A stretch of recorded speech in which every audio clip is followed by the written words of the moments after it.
Welcome to CTV News Trendline with Michael Stittle and Nik Nanos. Nik, you've got some big news on your ballot tracking, and it's something I don't think we've ever seen before in the history of this show. What's the latest? Yeah, not for this show, but we haven't seen this for quite a long time from a polling perspective. So let's check out the latest ballot numbers from Nanos. Just, we do the weekly tracking. Conservatives, 41, up 3 points. Liberals, 22, down 3. But check out the NDP numbers, 22. It's 22 for the Liberals, 22 for the New Democrats. The NDP are up 2 points. Bloc 6, Green Party 6, People's Party, still on the radar. But the key takeaway here, something that we haven't seen in quite a long time, and I think the last time we saw it was when Michael Ignatieff was the leader of the Liberal Party. The Liberals actually tied with the New Democrats, and the Conservatives, wow, think of that lead, 19-point lead. That's like a big lead. The Conservatives haven't been in this territory. I think there was a period when Stephen Harper was at this level, not during an election, but other than that, big news is the tie between Liberals and the NDP, and the other big news is the Conservatives with support numerically with a 4 in front of the number, which doesn't happen very often. Wow. Nik, what's the big trend line here? Well, the trend line is even more striking and actually explains what's been happening. So when we look at this trend line, you can see if you look from 2015 to 2022, check out the red line and the orange line, red being Liberal, orange being New Democrat. They're, for all intents and purposes, mirror images of themselves. You see the Liberals go up and NDP go down. That's been the trend or the relationship between those two parties from 2015 to 2022. Now, let's focus for a second on the 2023 trend line. It's no longer NDP Liberal, it is Conservative Liberal. The Conservatives rocketing up and the Liberals going down. And what this suggests is that right now, the pickup that the Conservatives are realizing in the polls are probably disaffected Liberals who probably think that it's time for a change, or who might be disappointed with this current configuration of the Liberal Party right now. Nik, I have a question you probably get asked a lot when we see a party's fortunes rise like this. An election might not be for another couple of years. Is the peak in support, is it peaking too soon for the Conservatives? You know what, Michael, when people try to poke me a little bit, they'd say the only poll that matters is election day. And you know what? They're right. That is the poll that matters the most, is the one on election day when Canadians cast their ballot. However, in between that, it helps inform us in terms of how Canadians are reacting to all of the federal party leaders and all of the federal parties. And for the Conservatives, what's good is to have a number like 41, which is an amazing number. Any party would kill for that. The bad news is the reality is the Conservatives can only go down. And the other thing that's really important is that when we're in between elections, when someone says that they're voting for any party, there are no repercussions. So if you're disappointed, disaffected, whatever, with Justin Trudeau and the Liberals, you can say Conservative, but there's no repercussion for that. And I think, so for the Conservatives, I do believe that they have a lead. It's probably a significant lead. I don't think it's a 19-point lead. The other thing is it's not going to be sustainable. And what the Conservatives have to worry about is that when the trend starts to adjust itself, when it's like a market correction, when it starts to adjust itself, will that project onto Pierre Poilievre if he has a misstep or says something that people don't like, and people start to project that, the Conservatives, were benefiting from a positive trend. Now it's a negative trend for them. So are you suggesting then that this trend might have more to do with voter fatigue with the Liberals rather than a real interest, let's say, in the Conservative Party? I think it's people are opting for the choice that is not conservative, and you have to realize even for the New Democrats, right? Like the New Democrats have a parliamentary alliance, so voting for the NDP is kind of indirectly supporting the Liberals, at least from a parliamentary perspective. So the Conservatives, the Bloc, the Green Party, and the People's Party are really the only options for people that are disaffected with the Liberals right now. But, for the Conservatives, I think this is more about a rejection of the Liberals and dissatisfaction with the Liberals than a huggable, warm political embrace of Pierre Poilievre himself, but also of the Conservative Party. But you know what? Riding that wave of discontent wins elections. So we shouldn't discount that. And I think you said earlier that the Liberals last time support was this low was under Michael Ignatieff. Is that right? Yep. And that's when, the Liberals were in third place from a parliamentary perspective. They were trailed, and that's when Jack Layton and Tom Mulcair were the leaders of the official opposition in the House of Commons.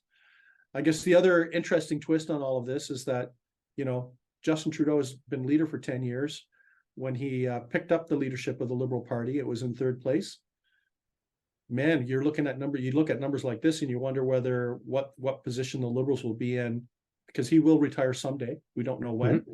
Only he knows when he'll retire, but what situation the Liberals might be in when he does decide to step down, whether it's comparable to where it was when he became leader of the Liberal Party, and I think it was 2013. And when was the last time the Conservatives were this high in popular support? It was there. I believe there was a period during the election where they won the majority, where they kind of flirted up into the very high 30s.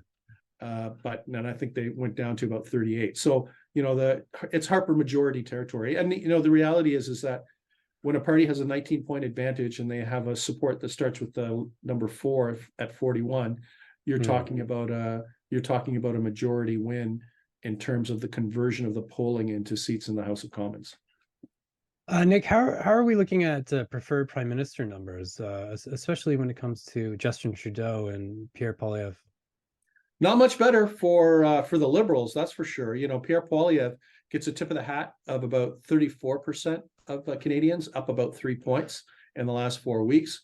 Justin Trudeau noticeably trails, about 19%, or 1 out of every 5 Canadians would prefer him as prime minister. He's down 4. Jagmeet Singh is actually down 2 points. It's within the margin of error, so not really down, but down 2 numerically. He's at around 16. So, you can see at least that even on the preferred prime minister tracking, 15-point advantage for Pierre Poilievre. So, 19-point advantage in the ballot for the Conservatives, 15-point advantage for the Conservatives and Pierre Poilievre on the leadership front. They're firmly in the driver's seat. Maybe this is about a government that just hasn't been able to turn things around, and is fighting a trend that is going to be, it's like digging a hole, right? It's getting deeper and deeper. The deeper that the political hole gets, the harder it is to climb out of that. And not is it just hard to climb out of it, it takes more time. And now think of it this way: you're a New Democrat. If the New Democrat numbers go ahead of the Liberals, who knows what they're going to do in terms of the parliamentary alliance. It's interesting. Earlier, I think in episodes in ballot tracking, we've seen that the Conservative Party support seemed to be separate from, or didn't necessarily match Pierre Poilievre's personal support. But things have definitely changed here. Yeah. Before, the first part of the change in the overall environment was conservative support, Conservatives having an advantage, and Pierre Poilievre, remember, he was tied on the preferred prime minister tracking with Justin Trudeau. He closed the gap and he was tied. But now what we're seeing is that the Conservatives now enjoy an advantage in both leadership and on the ballot numbers. And love or hate the guy, he's clear, right? He's consistent and he's clear. And there are many Canadians who might not be happy with some of the things that he says, but the thing is he's been focused on things like jobs in the economy and the rising cost of living, and that's what Canadians want to hear about. And the other reality is that if people are struggling to pay for the groceries, the rent, and the mortgage, they really have nothing to lose by punishing the government of the day and looking at alternatives, because they're thinking it can't get worse. Like, if you're struggling to pay for groceries, you're probably thinking, yeah, okay, well, Justin Trudeau's prime minister, can't get worse. I still can't pay for the groceries and I'm struggling. So maybe look at alternatives. And I think that's what Pierre Poilievre is tapping into. Nik, we're going to take a quick break, but when we come back, we're going to look at what this all means for the future of these parties.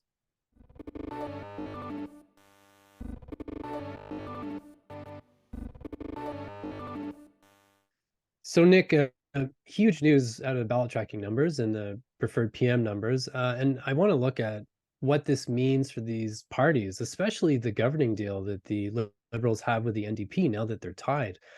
Do you see a risk of an early election here? And what do you think the future holds for them? Well, think of it this way. If you're Jagmeet Singh and the New Democrats and you're tied with the Liberals, like what happens if the trend continues and the NDP pull ahead of the Liberals? Then you're going to have a situation where, with numbers like this, where the Conservatives are at 41% or have a significant advantage, whatever it might be, the Conservatives obviously want an election as soon as possible because they want to have a smash and grab and potentially even win a majority. But if the New Democrats start to increase support or even pull ahead of the Liberals, they're probably going to want an election too. Because, the reality is why would they hitch their political caboose to a party that is in third place? And so, I think it's going to be interesting to see what the trend line is in the closeout of 2023 and early 2024, because Jagmeet Singh might be thinking, you know what, I think perhaps we will want an election if the NDP think that they could pick up seats, and perhaps even come ahead of the Liberals. In the past, when we've seen the Conservatives' fortunes rise and the Liberals sink around, to the support levels of, let's say, the NDP, when the NDP are around the same, the question always comes up: why don't these two parties merge? What do you make of that in this situation? Well, is this something we would ever see? Do you think that something that these parties would ever consider? Well, I think there'll be speculation because, the thing is that, last time when the numbers were similar between the Liberals and the New Democrats, that was the big discussion, that the two parties should just merge so that there's one challenger to the Conservatives. For the Conservatives, you kind of like it the way it is because your opponents are almost evenly split. It means that the conservative support, the way it's distributed, could be even more efficient because the opposition will be divided and progressive voters will not be under one tent. The other thing is the Conservatives probably want things to be separate because as long as the Liberals and the NDP are at the same level, people won't know which party to vote for to block the Conservatives. But, the thing is, the interesting thing is that the Liberals have been, well, especially in 2015, they were the big tent that united the progressive movement when they won the majority. Less so since then. But, I think for progressive voters who just probably want to block the Conservatives, which is what they always want to do, I think that might be, if this trend continues, that'll be part of the mix of what we're talking about in 2024. Will progressive voters want to have more than a parliamentary arrangement? But if you're the New Democrats, I'm not sure you're going to want that because your numbers are probably looking pretty decent. I think also when I think under Singh's predecessor, Tom O'Kerr, that there was sort of an effort to become more of a big tent party like the Liberals, to attract more as much support as they could. And I wonder, as Liberals support Singh, I wonder if that would be a tactical opportunity for them, let's say, if that's something that they might consider. Yeah, 100%. Actually, do you know what? If there was ever discussions about, when I say discussions, speculation about whether the Liberals and the New Democrats should be one party, I think on the table will probably be that they need a completely new leader other than either Jagmeet Singh or Justin Trudeau. That might be the best way to restart things. So I think it'll be a tricky situation for both of those parties, considering their history and so forth. And the thing is think of Pierre Poilievre just sitting on the sidelines watching the car crash and seeing how progressive voters turn themselves into pretzels to try to figure out how they can try to stop. I'm not going to use the word juggernaut, but the change that we're seeing in terms of people looking at the Conservatives as a potential government in waiting. Nik, finally, what's your big takeaway from all this? My big takeaway is, for 2024, couple key things. First of all, there's going to be pressure and focus on the Conservatives as a government in waiting. I think people are going to want to know what Pierre Poilievre, what his plan, the details of his plan. He's probably not going to want to do that. I think my guess is he's going to try to do like a Rob Ford, like a whatever you want to call it, simple, elegant, focused, like 5 key points that he wants to drive home. But I think people are going to want details. So watch out for the Conservatives to be on the political hot seat as people do their due diligence. And then Justin Trudeau, the reality is that in the first part of 2024, people will need to know for sure whether he is staying or going. It seems like he's staying for now, but the thing is that there needs to be, if the Liberals want to have any chance to be competitive or even to try to win, which is very difficult in this environment, they're going to need to change and adapt and fine tune things and do a complete reboot in the first part of 2024, either with a new leader or with Justin Trudeau with a renewed vision of why he believes that he should deserve another mandate. But it's going to be a tough slog for the Liberals any way you cut it. Nik, next episode is going to be a big one. We're going to see how the popular support numbers break down into seat projections. So looking forward to that one. I'll see you then. You bet.